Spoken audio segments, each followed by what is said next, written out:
Welcome to my video. I am the Post-American and your host, Ken. This video will serve as the first of numerous episodes that will expose the sexual grooming of children that is going on in schools across America. I've named this series A Post-American Education. The first episode will focus on LGBTQ plus guidances, policies, and resources at schools across the country. To be completely transparent, I want to declare that I've sourced most of this material from the Twitter account Libs of TikTok. It is my opinion that Libs of TikTok is the single most important player in exposing the sexual predators that currently occupy the U.S. education system. In light of the above opinion, I believe aggregating the work of Libs of TikTok into easily shareable and consumable videos is one of the best contributions I can make to the current effort to eradicate the perversion that currently thrives in American education institutions. A Post-American Education, Episode 1, begins in Arizona. The Arizona Department of Education encourages LGBTQ plus curious children to talk to adult strangers about their sexuality without their parents' consent. Here we can see that the Arizona Department of Education lists a set of LGBTQ plus resources on their website. One of the resources offered on the Arizona DOE website is a chat room for LGBTQ plus teens, ages 13 to 19. This is where the children are supposed to speak with the adult strangers about their sexuality without parental consent. The chat even features a quick escape feature so children can conveniently hide the chat from their parents. Here, the state of Connecticut displays its guidance for schools when handling children who identify as LGBTQ+. The guidance states, quote, "The school's obligation to treat a student consistent with the student's gender identity or expression does not require notice from the parent or guardian." In other words, Connecticut schools will hide this sexualized behavior from parents.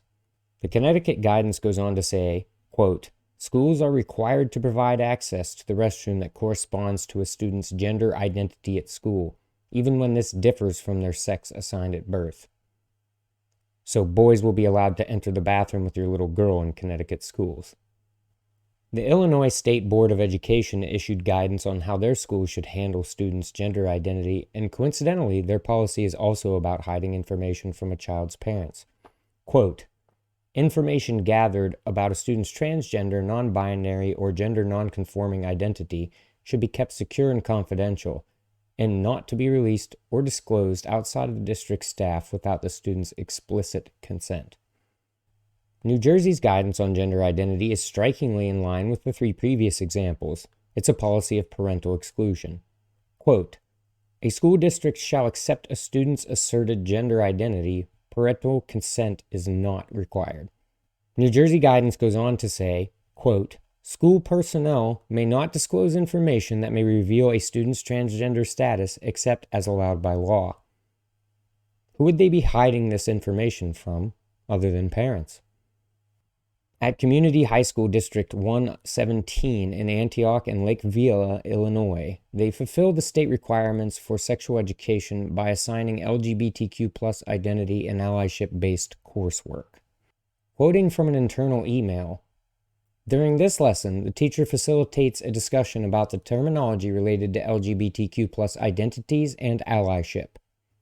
Here we see an LGBTQ bingo game that was distributed to students as part of the aforementioned lesson plan. In Texas, Austin Independent School District sent children home with sexual fetish-related material. An angry parent posted about this, quote, "My second grade daughter came home and the school wants to teach kids on how to be furries." On the right, you can see a furries word search where kids can find words like vixen and musky. In the middle, you can see a worksheet that has the children designing their own furry persona. In other words, the children are being directed to work out the details of the sexual fetish the school has just introduced these children to in second grade. Bellingham Schools in Bellingham, Washington features events for LGBTQ plus children of all ages. As you can see in this event poster, children from ages 0 to 18 are invited to perform music, poetry, or a story in the Wink Wink Boutique. The Wink Wink Boutique, according to their About section on their own website, is, quote, "a woman-owned, identity-inclusive sex shop." Valley View Schools in Bolingbrook and Romeoville, Illinois issued guidance for its teachers. The teachers are told to display a pride flag in the classroom, culturally enforce LGBTQ plus ideology, post a meaningless sign, and wear LGBTQ plus related flair. A post-American education continues in Des Moines, Iowa, where you can see a chart that hangs informing the students of the words they need to use to conform to the LGBTQ plus cultural stranglehold. At Accolon Union High School and District in Lafayette, California, they provide a basket of LGBTQ plus resources for their students. Students have access to what they call a gender expression kit. The kit is full of LGBTQ plus propaganda and even some tape for girls to use to bind their breasts. McCallum High School in Austin, Texas flies a pride flag at their school. You may notice the lack of an American flag on display. In Massachusetts, a school has this display they call the ABCs of LGBTQ. Inside the cards hanging in the display is information of a sexual nature. The card on top describes the gay men's pride flag. The bottom card describes cross-dresser or drag performances. At another school in Massachusetts, a sign hangs on a wall that encourages students to conform to the LGBTQ plus culture and to participate in the fantasies of other human beings who are mentally ill. The Gateway School, a middle school in New York City, is shown instructing their students about all the details of the different pride flags. If your child struggles with reading comprehension but knows all the tenets of LGBTQ plus dogma, this is why. Minerva Deland School in Fairport, New York, is also a proponent of teaching their students how to conform and how to address the mentally ill people among them with their proper titles. Here you can see a lesson slide being projected for the class. Aren't you glad your tax dollars are funding your children learning about this stuff and not math or science or history? This elementary school in Minnesota has a pride celebration every week of the school year.